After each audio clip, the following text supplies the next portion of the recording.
这个城市原来没有孔院这个意识，现在居然有一个孔子学院自行车站。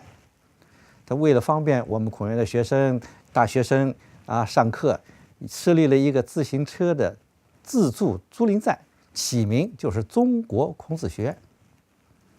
这说明我们这几年工作在这里已经留下了一个很好的一个符号，就是中国元素的符号。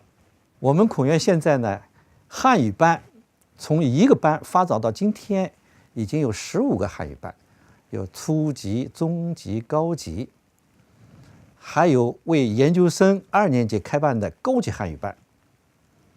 除了汉语班以外，我们还开了书法班、厨艺班和太极拳班。我们的学生总数超过了600多人。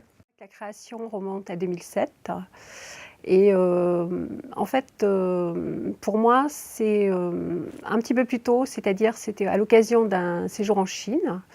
Donc un ami chinois m'a parlé des instituts Confucius qui étaient tout nouveaux à l'époque et je trouvais que c'était vraiment une très très bonne idée parce que les instituts Confucius me semblait-il permettraient de renforcer l'enseignement de chinois, diffuser la langue chinoise.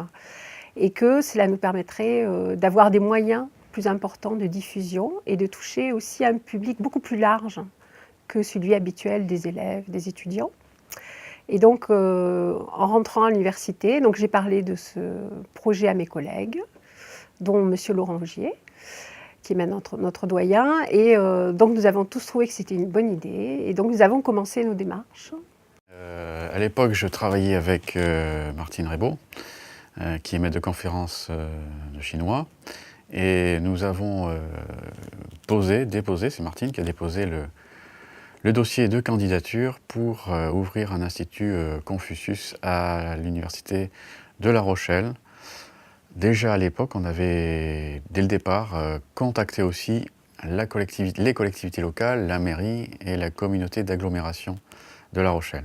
Nous avons aussi eu le soutien de notre maire, M. Maxime Bonneau, qui a joué vraiment un rôle essentiel et qui a aussi beaucoup aidé à convaincre les autorités administratives françaises de l'importance et de l'intérêt de cet institut Confucius à La Rochelle.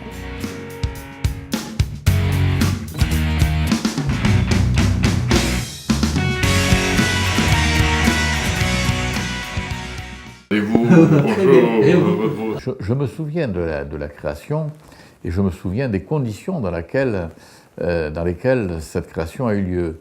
L'ambassadeur de la République de Chine était venu, il était accueilli dans la grande salle des fêtes de La Rochelle et nous avions parlé d'un institut Confucius. Et aussitôt, évidemment, la ville de La Rochelle a fait connaître son intérêt pour avoir un institut Confucius.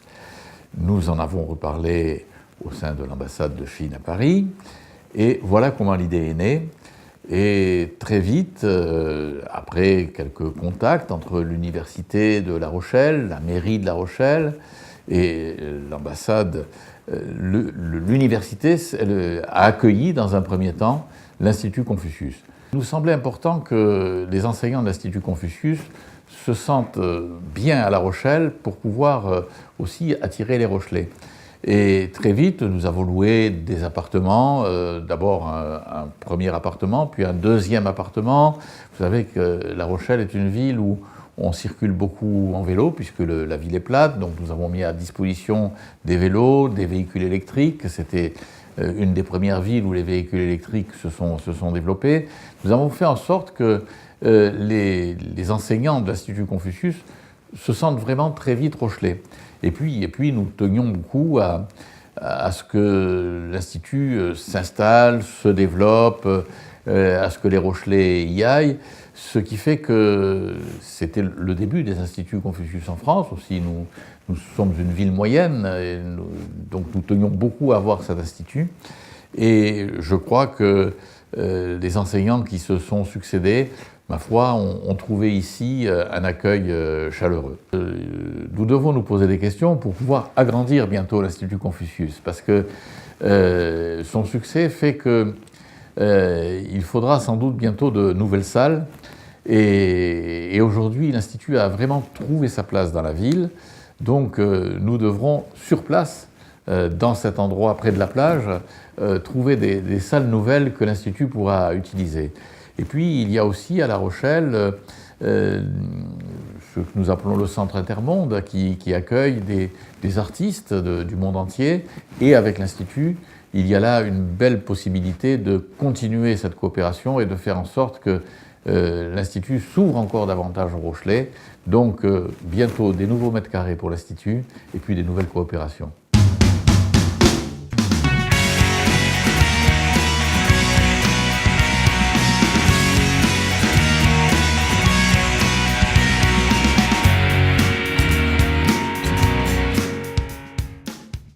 Ça fait maintenant 6 ans que je préside cette université et j'ai eu la chance, dès la première année de mon mandat de président, de signer la convention qui permet la création donc, de l'Institut Confucius à La Rochelle et en particulier à l'Université de La Rochelle.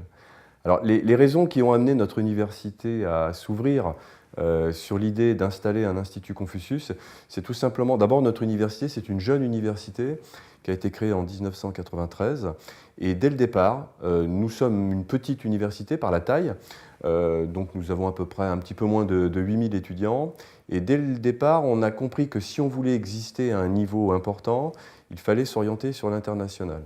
Et pour un certain nombre de raisons, notamment le fait que la ville de La Rochelle avait déjà des partenariats importants avec l'Asie et notamment avec la Chine, on s'est orienté assez naturellement vers ce qu'on appelle, nous ici, l'ère Asie-Pacifique, mais en se focalisant sur quelques pays, dont la Chine. Donc c'est vrai que notre politique à l'international, on a développé prioritairement des actions vers la Chine, vers l'Asie. Et puis, après quelques années de fonctionnement, assez rapidement est apparue l'idée de faire émerger, de mettre en place à La Rochelle donc, cet institut. L'autorité locale a eu un rôle assez moteur dans la mise en place de la Convention. Chaque fois que des manifestations sont organisées, il y a une présence d'un haut niveau, je dirais, de représentation de la communauté d'agglomération, hein, qui est l'autorité locale.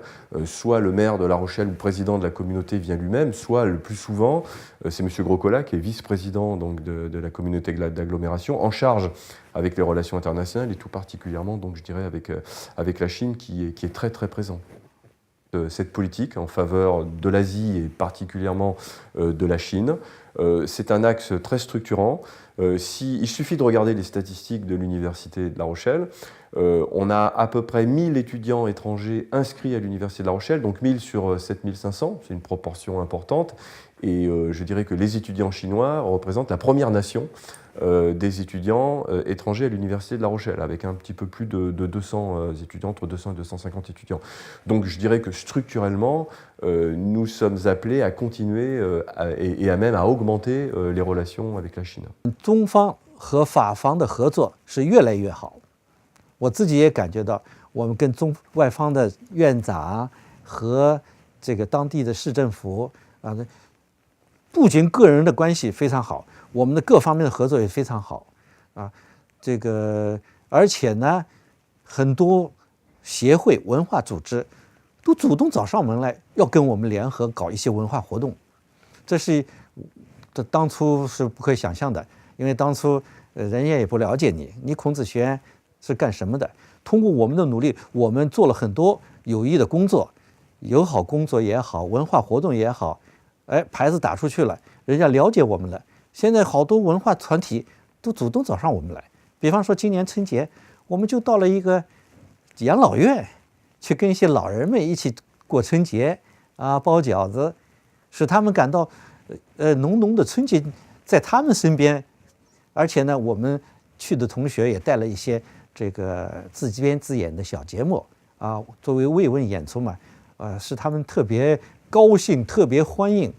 那我们也为他们献了一点爱心。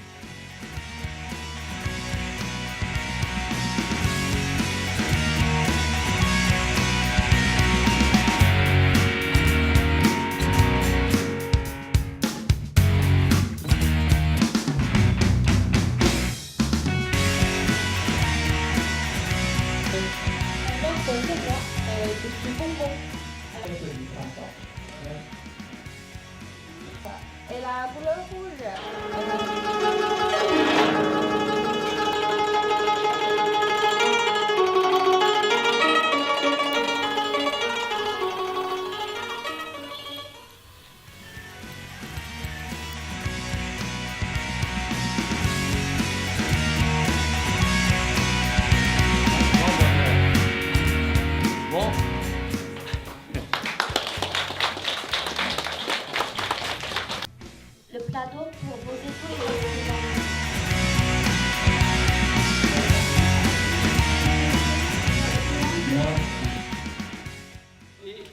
Bravo encore. Bravo, bravo, bravo.